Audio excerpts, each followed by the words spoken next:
Hello दोस्तों, चंदन teaching centre में आपका स्वागत है। आज हम इस वीडियो में देखें कक्षा 10 प्रश्नावली 9.1 प्रश्न संख्या 3। चलिए प्रश्न संख्या 3 को देख लेते हैं क्या कह रहा है। सबसे पहले हम प्रश्न को पढ़ते हैं कि एक ठेकेदार बच्चों को खेलने के लिए एक पार्क में 2 फिसलन पट्टी लगाना चाहती है। 5 वर्ष से कम उम्र के बच्चों के लिए वह एक ऐसी फिसलन पट्टी लगाना चाहती है जिसका शिखर 1.5 मीटर की ऊंचाई पर हो और भूमि के साथ 30 डिग्री के कोण पर झुकी हो, जबकि इससे अधिक उम्र के बच्चों के लिए वह 3 मीटर की ऊंचाई पर एक अधिक ढाल की फिसलन पट्टी लगाना चाहती है जो भूमि के साथ 60 डिग्री का कोण बनाती हो। प्रत्येक स्थिति में फिसलन पट्टी की लंबाई क्या होनी चाहिए। देखिए, कहने का मतलब सिर्फ इतना है कि इसमें 2 कैटेगरी का बच्चा है। पहला जो 5 साल से कम उम्र का है, दूसरा जो 5 साल से अधिक है। तो दोनों बच्चों के लिए अलग अलग फिसलन पट्टी बनाना चाहता है। छोटा बच्चा उसके लिए कम ढाल चाहिए, बड़ा बच्चा उसके लिए ढाल ज़्यादा चाहिए। तो चलिए, तो हम इसमें 2 कैटेगरी बना देंगे। पहला कैटेगरी बनाएंगे कि 5 साल से जो कम उम्र का बच्चा उसके लिए, और दूसरा कैटेगरी जो 5 साल से अधिक उम्र का बच्चा उसके लिए। तो पहला 5 साल से कम उम्र के बच्चों के लिए देखते हैं सबसे पहले हम। तो चलिए हम यहाँ देख लेते हैं। तो ये तो प्रश्न हो गया, खैर इसको हम इधर बंद कर देते हैं। अब इसका हम हल देख लेते हैं कि किस प्रकार होगा। तो सबसे पहले हम हल लिखेंगे और यहाँ पर लिखेंगे, अब हम बना रहे हैं किसका, 5 साल से कम उम्र के बच्चों के लिए। तो यहाँ लिख देंगे हम पहले कि 5 वर्ष से कम उम्र के बच्चों के लिए, यानी कि उसके लिए बना रहे हैं। ठीक है, जो 5 साल से कम उम्र का बच्चा है उसके लिए बना रहे हैं। तो पढ़ते जाते हैं और सवाल में जैसा जैसा कहा गया ना, ठीक उसी तरह पिक्चर तैयार करते जाते हैं, कोई दिक्कत नहीं होगा। चलिए, एक ठेकेदार बच्चों को खेलने के लिए एक पार्क में 2 फिसलन पट्टी लगाना चाहती है। 5 वर्ष से कम उम्र के बच्चों के लिए, उसमें पहुंच गए। वह एक ऐसी फिसलन पट्टी लगाना चाहती है जिसका शिखर 1.5 मीटर की ऊंचाई पर हो।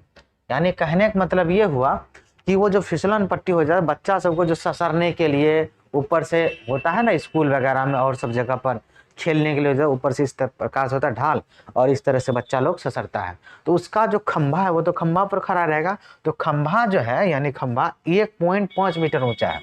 तो खंभा जो खड़ा रहेगा कहाँ रहेगा, जमीन पर। तो मान लेते हैं कि ये जमीन है, ठीक है, और यहाँ पर एक खंभा खड़ा है, यानी फिसलन पट्टी। फिसलन पट्टी नहीं, ये खंभा हुआ। फिसलन पट्टी इधर ढाल रहेगा तभी तो बच्चा लोग ससरेगा। तो ये खंभा है, फिसलन पट्टी जिस पर खड़ा रहेगा, यानी अटका हुआ रहेगा। और यहाँ से जो ये खंभा पर है, इस जगह से ये फिसलन पट्टी इस प्रकार से लगा हुआ, ठीक है, लगा दिए। और जिस पर ये फिसलन पट्टी अटका हुआ है, उस खंभा का जो ऊंचाई है यहाँ से लेकर यहाँ तक, उसमें कहा गया है कि प्रश्न में 1.5 मीटर ऊंची है, बस, उससे ज्यादा नहीं है, इतना ही। उसके बाद ये जो फिसलन पट्टी है, यही ये 5 साल से कम उम्र के बच्चों के लिए, इसको निकालना है, ठीक है। और दूसरा केस में भी है, तो उसमें 5 साल से अधिक उम्र का है। तो पहले 5 साल से कम उम्र का वाले बच्चों को हम देख लेते हैं। तो चलिए हम नाम देते हैं इसमें अपने मन से, कुछ भी आप कुछ भी रख सकते हैं, A B C, हो गया। अब देखिए, तो यहाँ ये चीज दिया है, इधर नहीं दिया, इधर भी कुछ और दिया है, नहीं दिया। और एक चीज और है, और भूमि के साथ 30 डिग्री के कोण पर झुका है। तो ये जो फिसलन पट्टी यहां से लेकर यहां तक है, तो ये जो झुका हुआ कितना डिग्री का कोण पर, 30 डिग्री के कोण पर, ठीक है, हो गया। अब उसके बाद यहां पर लिखना है कि क्या क्या दिया है, और जो नहीं दिया उसको मान लेते हैं। देखिए, ये क्या है, जिस खंभा है जिस पर फिसलन पट्टी अटका हुआ है, तो इसका ऊंचाई है AB, जो कितना है 1.5 सेंटीमीटर। और AC क्या है, फिसलन पट्टी की लंबाई, यही निकालना। ये नहीं दिया है तो हम इसी को मान लेते हैं कि माना कि फिसलन पट्टी की लंबाई बराबर AC, या आप कुछ भी मान सकते हैं, H मान सकते हैं। H तो नहीं होगा क्योंकि ऊंचाई नहीं है, ये X मान सकते हैं। क्या मान सकते हैं, X। तो हम सबसे पहले मान लेते हैं, माना फिसलन पट्टी की लंबाई बराबर AC। तो सबसे पहले हम यहां से लिखना शुरू करते हैं। यहां लिखेंगे हम सबसे पहले कि माना फिसलन पट्टी की लंबाई बराबर, नहीं दिया है लंबाई, तो उसको हम लेंगे AC। क्या लेंगे, AC। और जो दिया है जैसे ए बी, ये खंभा है तो खंभा की ऊंचाई, ठीक है, लिख देते हैं, या ना तो डायरेक्ट ए सी भी लिख सकते हैं, खंभा की ऊंचाई। तो खंभा की जो ऊंचाई हो गया वो हमारा कितना है, तो खंभा की ऊंचाई ए बी है ना, तो ए बी दे के लिखते हैं ज़्यादा बेहतर रहेगा। खंभा की ऊंचाई ए बी से दर्शाएंगे तो ए बी का वैल्यू कितना है 1.5 मीटर हो गया।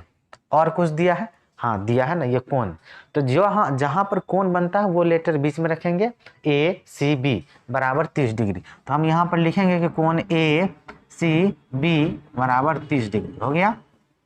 अब कुछ नहीं दिया है, अब निकालना है। तो हाइट एंड डिस्टेंस में जब भी सवाल बनता है ना, तो ये जो त्रिभुज जो बनता है वो समकोण त्रिभुज होता है, यानी यहाँ पर 90 डिग्री कोण बनेगा। तो यहाँ पर पाइथागोरस प्रमेय के अनुसार जो हाइट एंड डिस्टेंस में जो फॉर्मूला होता है वो भी जरूरत पड़ता है तो वो भी लगाते हैं, ना तो नहीं पड़ता तो नहीं लगाते, ठीक है। तो यहाँ पर देखिए जो दिया है, तो ये क्या दिया है लंब, और ये क्या है कर्ण। तो लंब और कर्ण, तो ये जो ऊंचाई है यहाँ समकोण त्रिभुज में लंब का काम करेगा, और BC आधार का काम करेगा, और AC कर्ण का काम करेगा। तो एक ठो जो दिया है और एक ठो जो निकालना है, उसी दोनों को देखिए और किसी से कोई मतलब नहीं। तो AB और AC, तो ये लंब और कर्ण, तो लंब और कर्ण किस में आता है याद करिए, साइन थीटा में आता है कि कॉस थीटा में कि टेन थीटा में। तो आप याद करिएगा, तो साइन थीटा का फॉर्मूला आता है लंब बटे कर्ण, क्या होता है लंब बटे कर्ण, तो हम उसमें लगाएंगे लंब बटे कर्ण वाला फॉर्मूला। तो लिख देंगे सबसे पहले जो समकोण त्रिभुज है, अब लेंगे हम कि कौन सा, तो लिख देते हैं कि समकोण त्रिभुज, त्रिभुज का नाम क्या है ए बी सी। तो यहाँ लिखेंगे ए बी सी में, ठीक है, क्योंकि समकोण बी पर बन रहा है इसलिए हम बी यहाँ लिए। तो रिलेशन किसका बोले संबंध लगाने, तो साइन थीटा का, लंब बटे कर्ण, तो यहाँ लिखेंगे साइन थीटा बराबर, तो यहाँ लिख देते हैं हम कि साइन थीटा बराबर फॉर्मूला क्या हो जाता है हमारा लंब और बटे कर्ण हो गया, कोनो दिक्कत नहीं। अब थीटा का मान कितना रहेगा, जो त्रिभुज लिए हैं उसमें जितना डिग्री का कोण बन रहा है वही थीटा। तो यहाँ कोण कितना बन रहा है सी पर 30 डिग्री पर, तो यहाँ थीटा की जगह 30 डिग्री लिखेंगे हम। तो यहाँ पर हम लिखेंगे कि साइन 30 डिग्री बराबर लंब, देखिए यही ना लंब ए बी, तो अभी ए बी लिख देते हैं, अगला स्टेप में उसका वैल्यू रखेंगे। तो ए बी और बटे कर्ण कौन सा भुजा है ए सी, तो हम लिखेंगे ए सी हो गया। अब यहाँ पर हम इम्प्लाइड डेट लगा देते हैं और यहाँ से हम आगे बढ़ते हैं इस तरह से। चलिए अब देखिए साइन 30 डिग्री का जो वैल्यू होता है वो 1/2 होता है, कितना याद रखिएगा तो बहुत अच्छा है आपके लिए, ठीक है। तो ये कितना हो गया हमारा 1/2 बराबर ए बी का वैल्यू है हमारे पास है ना 1.5 मीटर, 1.5 मीटर और बटे उसके बाद AC का वैल्यू है, AC नहीं है, AC ही ना फिसलन पट्टी है, AC को हम AC रहने दी हो गया। और कुछ दिया है इतना तो हो गया। अब क्या करिए यहाँ से कोना कोनी गुना करिए, यानी क्रॉस मल्टीप्लिकेशन। इस सबसे पहले उसको करिएगा जिसका नहीं दिया है, ना तो आप किसी को कर सकते हो, उससे कोई फर्क नहीं पड़ेगा, लेकिन बढ़िया रहता है। AC को 1 से गुना करिएगा तो AC ही रहेगा, 1 को जिससे गुना करते वही चीज होता है। और 1.5 मीटर को 2 से करिएगा तो 3 मीटर हो जाएगा, कितना 3 मीटर। ये 1.5 रुपया और 1.5 रुपया, यानी 1.5 दूनी 3, 1.2 गुना 2 करिएगा ना तो 3 आएगा, ठीक है, ये गुना उना आना चाहिए। तो AC का मान निकल गया 3 मीटर। तो AC क्या है फिसलन पट्टी, ये तो बन गया भाई, ये बन गया कोई दिक्कत नहीं। तो यानी AC निकल गया 5 साल से कम उम्र के बच्चों के लिए फिसलन पट्टी की लंबाई 3 मीटर। अब दूसरा जो केस है 5 साल से अधिक उम्र के लिए, उसके लिए लेते हैं। अब ये तो सवाल बन गया, तैयार है बन करके, ठीक है। अब यहाँ पर हम लिखते हैं कि दूसरा जो केस है यहाँ पर लिख देते हैं कि 5 वर्ष से अधिक उम्र के बच्चों के लिए, जो बच्चा 5 साल से अधिक है उसके लिए, तो उसके लिए फिगर बनाते हैं। यहां तक तो सवाल हल कर चुके थे। उसके बाद देखिए यहां भी हो गया था, जबकि इससे अधिक उम्र यानी 5 साल से अधिक उम्र के बच्चों के लिए वह 3 मीटर की ऊंचाई पर एक अधिक ढाल की फिसलन पट्टी लगाना चाहती है। अब इस बार जो खंभा बनेगा जिस पर फिसलन पट्टी लगा रहेगा, उस खंभा का जो ऊंचाई होगा वो 3 मीटर होगा। कितना होगा 3 मीटर। तो ये जमीन है, जमीन पर खंभा है और इस खंभा का जो ऊंचाई है वो है हमारा कितना 3 मीटर, ठीक है। उसके बाद यहाँ से फिसलन पट्टी लगाएंगे इस खंभा के शिखर से यहाँ पर इस जमीन तक। तो आगे देख लेते हैं, जो भूमि के साथ 60 डिग्री का कोण बनाती हो। तो यहाँ से जो फिसलन पट्टी का जो ये यहाँ से फिसलन पट्टी जो लगेगा खंभा के शिखर से जमीन तक, तो जमीन के साथ कितना डिग्री कोण बनाएगा, ये 60 डिग्री का कोण बनाती है। ठीक है, कोई दिक्कत नहीं है। और प्रत्येक स्थिति में फिसलन पट्टी की लंबाई क्या होनी चाहिए, तो एक स्थिति में निकालनी है, दूसरा स्थिति है कंडीशन 2 यानी केस 2। तो इसका नाम ABCD हम यहाँ PQR देते थे, PQR। तो सेम है इसमें भी, देखिए वही चीज है। तो ये क्या है, लंब है, और ये क्या है, कर्ण। तो एक चीज जो दिया है और एक चीज जो नहीं दिया है, उसी दोनों का संबंध खोजना है। तो लंब और कर्ण साइन थीटा में आता है, और साइन थीटा का फॉर्मूला होता है लंब बटे कर्ण, हम वही लगाएंगे। ठीक है, तो ये लंब हो गया, ये कर्ण। तो सबसे पहले जो दिया है और जो नहीं दिया है उसको लिख लेते हैं, जो नहीं दिया उसको माना करके लिख लेंगे। ठीक है, तो यहाँ पर देखिए जो फिसलन पट्टी है हम लिखेंगे कि माना फिसलन पट्टी की लंबाई बराबर PR। ये केस 2 चल रहा है। ठीक है, यहाँ से तो यहाँ से इसको इस तरफ यहाँ देख लेते हैं, यहाँ से ये इधर हो गया। अब यहाँ पर लिखते हैं फिर से कि माना फिसलन पट्टी की लंबाई कितना हो गया, ये P से R यानी PR हो गया, PR। ठीक है, उसके बाद और कुछ दिया है, हाँ ये जो है ना खंभा की ऊंचाई, ये खंभा है, इसी पर फिसलन पट्टी अटका हुआ, खंभा की ऊंचाई PQ बराबर 3 मीटर, इस तरह से। तो हम लिखेंगे कि खंभा की ऊंचाई क्या है, PQ बराबर 3 मीटर। और कुछ दिया, ये कोण दिया, कोण कितना का बना है, 60 डिग्री का। जो जहां पर कोण बने ना वो लेटर बीच में लिखिए PRQ यानी, तो यहाँ पर लिखेंगे हम कोण PRQ बराबर 60 डिग्री। और कुछ दिया नहीं, रिलेशन बता दिए हैं, साइन थीटा का लगाना है। तो त्रिभुज कौन सा, PQR समकोण त्रिभुज। तो हम यहाँ पर लिखेंगे क्या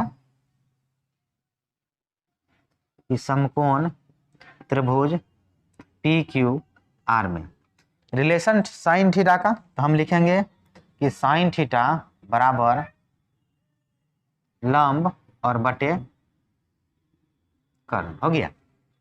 अब हम इधर देख लेते हैं इसको थोड़ा सा, चलिए। तो लंब बटे कर्ण हो गया। तो साइन थीटा, थीटा की जगह इतना कौन बना, 60 डिग्री। तो साइन 60 डिग्री क्या लिखेंगे हम, कि साइन 60 डिग्री। तो हम यहाँ पर लिख लेते हैं कि साइन,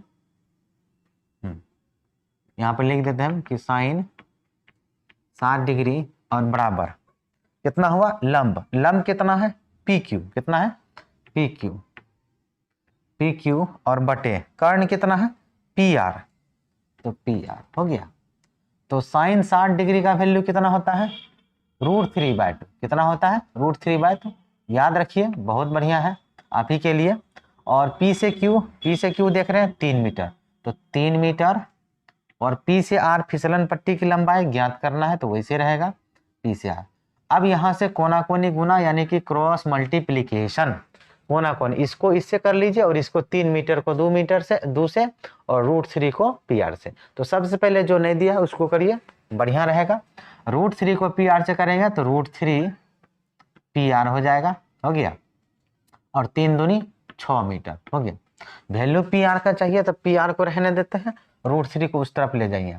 तो √3 जब उधर जाएगा, इधर गुना में है तो उधर कौन सी बदलेगा, भाग में। भाग मतलब PR बराबर 6 मीटर पहले से और बटे 3 मीटर, √3 हो गया। अब यहां से देखिए इसमें आ गया रूट। आपको पता है ना कि जैसे बेबी को बेस पसंद है, वैसे हाइट एंड डिस्टेंस को हर में रूट पसंद नहीं है। तो इसका हर से रूट हटाने का जो तरीका है वो क्या है भाई, हर परमेकरण, यानी हर में हाइट एंड डिस्टेंस में इसको रूट कभी पसंद ही नहीं आता है। तो सबसे पहले इसका रूट हटाने के लिए हम लिखेंगे कि हर परमेकरण करने पर, क्या लिखेंगे, हर परिमेयकरण करने पर। तो हर में जो चीज है उसी चीज से ऊपर और नीचे गुना। ठीक है, तो क्या लिखा है, 6 मीटर। तो 6 अच्छा रहने देते, मीटर बाद में लगा देंगे। 6 बटे √3 और गुना जो हर में है उसी चीज से ऊपर और नीचे दोनों गुना करिए, सेम चीज से, यही चीज से ऊपर नीचे गुना। तो √3 को √3 से गुना करेंगे, नीचा तो 3 हो जाएगा, ऊपर में दोनों गुना नहीं होगा तो चिपक जाएगा फेविकॉल से। किससे भाई? फेविकॉल से। तो ये क्या हो जाएगा आपका 6√3 अब बटे √3 को √3 से गुना करिएगा तो रूट वाला समान चीज जब गुना में होता है तो रूट खत्म और संख्या बाहर। तो यहाँ पर 3 आया और 3 दूनी की 6, तो बराबर कितना हो गया आपका 2√3 और यूनिट जो छोड़े थे मीटर लगा देंगे। लास्ट में दोनों स्थिति बता देंगे कि 5 साल से कम उम्र के बच्चों के लिए फिसलन पट्टी की लंबाई कितना निकाले हैं भाई? 3 मीटर। तो लिख देंगे लास्ट में कि अतः 5 वर्ष से कम उम्र के बच्चों के लिए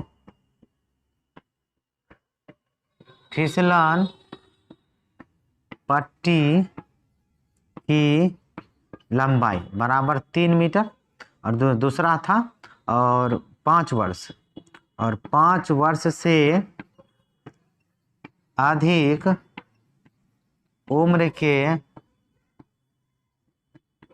बच्चों के लिए फिसलन पट्टी की लंबाई बराबर कितना था?